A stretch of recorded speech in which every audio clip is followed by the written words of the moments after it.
Trump administration has long targeted so-called sanctuary cities, but the latest push comes in the wake of a presidential election. Senator, let's start with this. Is Memphis, do you think, at risk of being targeted like some of these other cities across the country? I don't believe so, Greg. I would believe that Memphis is a target for this. You know, it's election year, so we got to pull out all stops. But you got to question whether or not we're putting ordinary citizens at risk by creating this type of tension. Would you consider Memphis a sanctuary city? Senator, No. how much do you think of this does have to come into play with politics? It has a lot to do with politics. I mean, if you just, as Mr. Upton said, if you look at the language that's used when we're talking about sanctuary cities and what the aim is in certain cities declaring themselves sanctuary cities, that is all politics. It's not necessarily that we're protecting criminals. You have to think about people who are a routine traffic stop, and all of a sudden they find themselves in deportation. So, and we know what happens when that happens. So I think we can have a better use of our resources and our time and our money by actually addressing the immigration issue from a respectful standpoint. Well, some have said deportation may be a better fate for some than facing the American criminal justice system and maybe a life behind bars. Hey. How would you respond? I would respond, hey, it might be. Senator, you have a limited budget. Are you concerned that shifting funds here, because this isn't a dedicated tax increase, these are funds that are in the budget, shifting them to MATA could take away from something else that's just as important? Well, that's one of the things that I disagree with the commissioner on. I don't think that it's necessarily a want. I think it is a need. We need to start looking at public transportation as an asset and not an afterthought.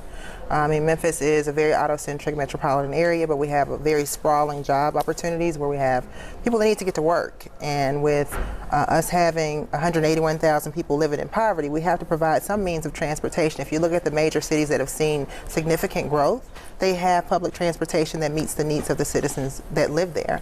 And so we have to be able to answer that call, especially when we have corporations that are interested in investing in Memphis. If we're not willing to invest in getting employees to those corporations, then why should they invest in our city?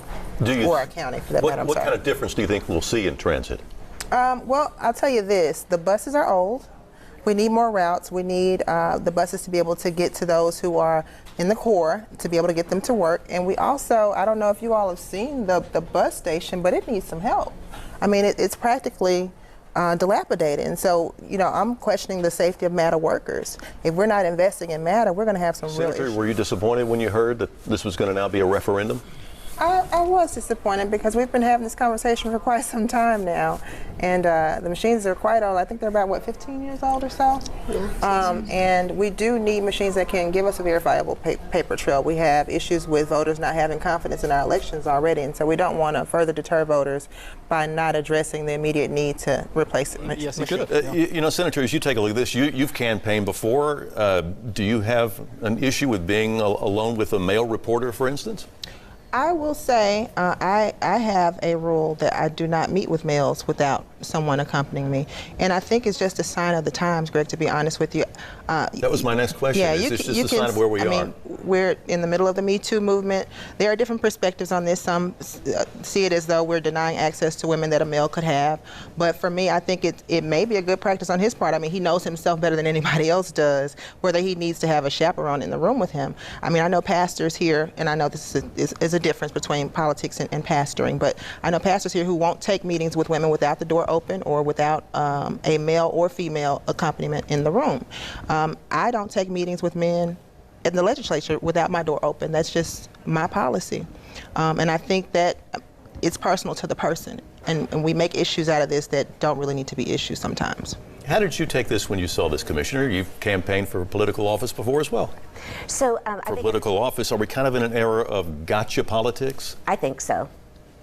In some instances, yes, but some of these occurrences are not gotcha politics. Some of them are just plain right or wrong. But I think someone taking the extra step to make sure that they are not subjected to some of the issues that we've just talked about, I think that's their personal decision. I don't think it's a... Senator, when you take a look at this, could we be facing a problem with this next election rolling around coming here in October, and we don't know whether we're going to have these new machines that could perhaps handle the capacity? We're facing a lot of problems. I mean, and it doesn't just start with the machine. choose. It starts with our election commission being able to execute an election with integrity. That would seem to be why the mayor is withholding this $5 billion. Exactly. What do you think he's waiting to hear from them?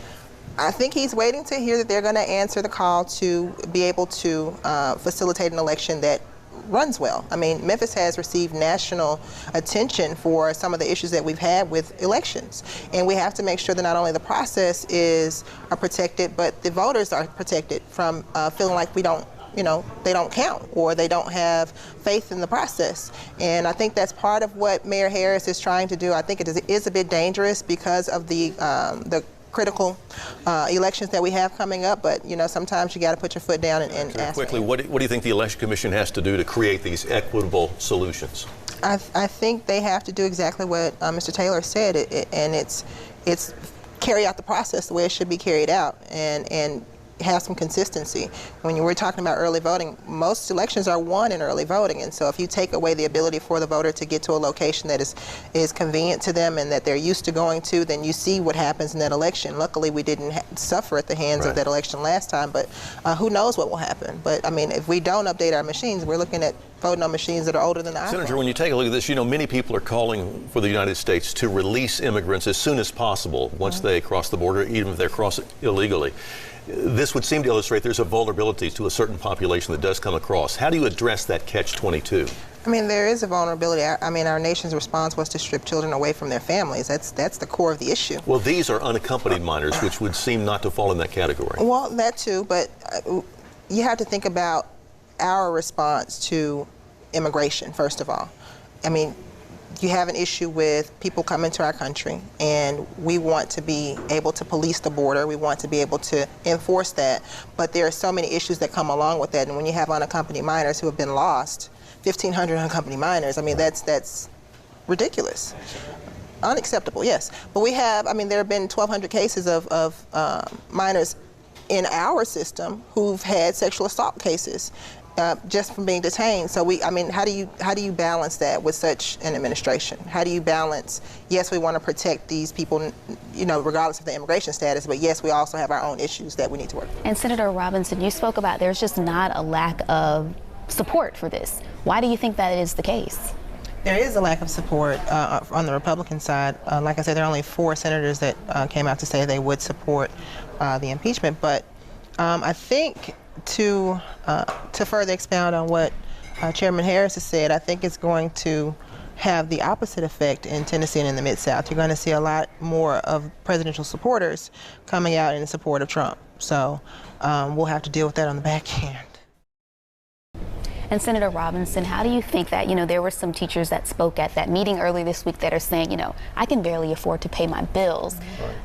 I know that it's a small increase, but how do you think this is just going to help somewhat with morale and at least saying, we hear you, we're trying to move in the right direction? I think our educators are in a position where they deserve a lot more. Tennessee actually is probably about $10,000 behind the national annual salary average for our educators. And of course, in the Southern Regional Educational Board, we're behind Texas, we're behind Kentucky, we're behind North Carolina, and so they deserve to be compensated for the work that they do. Teachers have a really hard job. Trust me, I raised 2 teenagers. I can imagine what happens in the schools. So it's a start, but I don't know if it will necessarily boost the morale the way that it should right now. What do you think can be done? You mentioned that $10,000 figure to move to bridging the gap. Give them more money. Where does it come from? I mean, Governor Lee portioned $71 million to teacher raises this year in his budget. So, I mean, there's money to be made for our instructors. It's the way that we allocate it. There's a lot that needs to happen in our school systems to kind of alleviate their jobs. We need more support staff for our students. And so, I mean, the teachers are playing teacher, they're playing social worker, they're playing mama, daddy. They're doing a lot, and they need to be compensated.